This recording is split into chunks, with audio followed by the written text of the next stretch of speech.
थकित को शांति का वचन। भाई बख्सिंग के द्वारा दिसंबर 8। क्योंकि मसीह व्यवस्था का अंत है। रोमियो की पत्री 10 अध्याय 4 पद।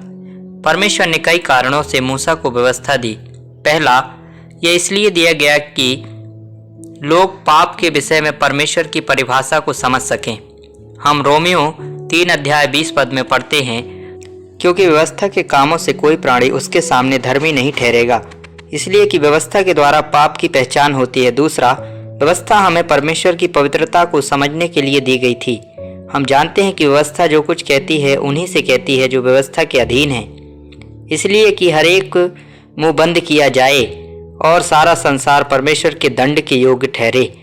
रोमियो 3 अध्याय 19 पद। व्यवस्था वहाँ थी और वे सही गलत का भेद जानते थे, लेकिन जब उन्होंने पाप ना करने की कोशिश की तो वे असफल रहे और उन्हें यह स्वीकार करना पड़ा कि एक भी व्यक्ति के पास परमेश्वर की बात मानने और उसे पूरा करने की सामर्थ्य या मानवीय बल नहीं था, और इस प्रकार संपूर्ण जगत दोषी ठहरा और हर मुंह परमेश्वर के सामने बंद हो गया।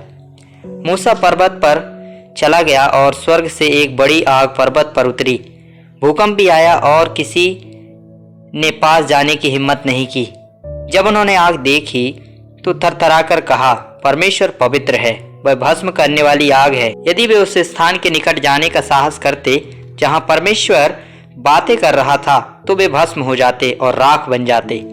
अगर वह आग इतनी पवित्र थी कि कोई उसके पास जाने की हिम्मत नहीं कर सकता था, तो तुम्हारी परमेश्वर की आग के पास आने की हिम्मत कैसे हुई? वह परमेश्वर की पवित्रता की एक झलक थी और परमेश्वर कहते हैं, उस दृष्टि से अपनी तुलना करो, अपने हाथों और पैरों को देखो और कहो कि क्या तुम पवित्र हो, और फिर मेरी आग के पास आओ। मूसा के सिवा किसी को पर्वत पर चढ़ने की अनुमति नहीं थी। इस प्रकार हर एक मनुष्य का मुंह बंद हो गया। तीसरा, व्यवस्था हमें यह जानने में मदद करने के लिए दिया गया था कि पाप कितना भयानक है। तो क्या वह जो अच्छी थी मेरे लिए मृत्यु ठहरी? कदापि नहीं, परंतु पाप उस अच्छी वस्तु के द्वारा मेरे लिए मृत्यु का उत्पन्न करने वाला हुआ, कि उसका पापी होना प्रकट हो और आज्ञा के द्वारा पाप बहुत ही पापमय ठहरे। रोमियो 7 अध्याय 13 पद। व्यवस्था पाप को और भी अधिक पापमय बनाने के लिए दी गई थी। दूसरे शब्दों में हमें यह समझने में सहयोग करने के लिए कि पाप कितना खतरनाक, विनाशकारी और भयानक है।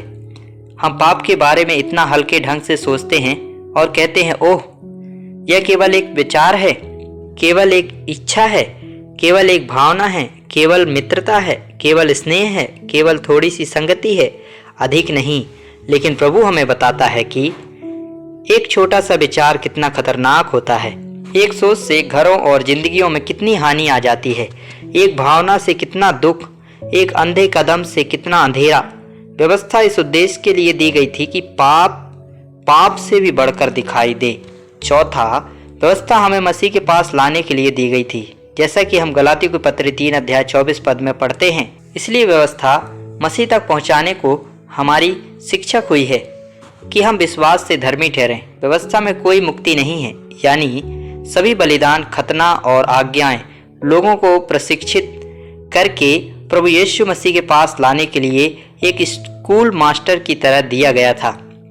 और जब मसीह आया तो स्कूल मास्टर की कोई आवश्यकता नहीं थी, क्योंकि हर एक विश्वास करने वाले के लिए धार्मिकता के निमित्त मसीह व्यवस्था का अंत है। रोमियो 10 अध्याय 4 पद। मसीह व्यवस्था का अंत है।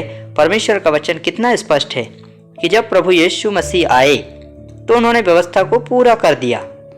अब हम खतना शब्द के बलिदानों के अधीन नहीं हैं, हम अनुग्रह के अधीन आ गए हैं। हम कुछ करने से धर्मी नहीं बनते हैं, बल्कि विश्वास करने से। 7वें दिन के एडवेंटिस्ट जो कहते हैं कि आपको 10 आज्ञाओं का पालन करना चाहिए और शब्द का पालन करना चाहिए, वे परमेश्वर के वचन को बदलने के लिए परमेश्वर के न्याय के अधीन आते हैं।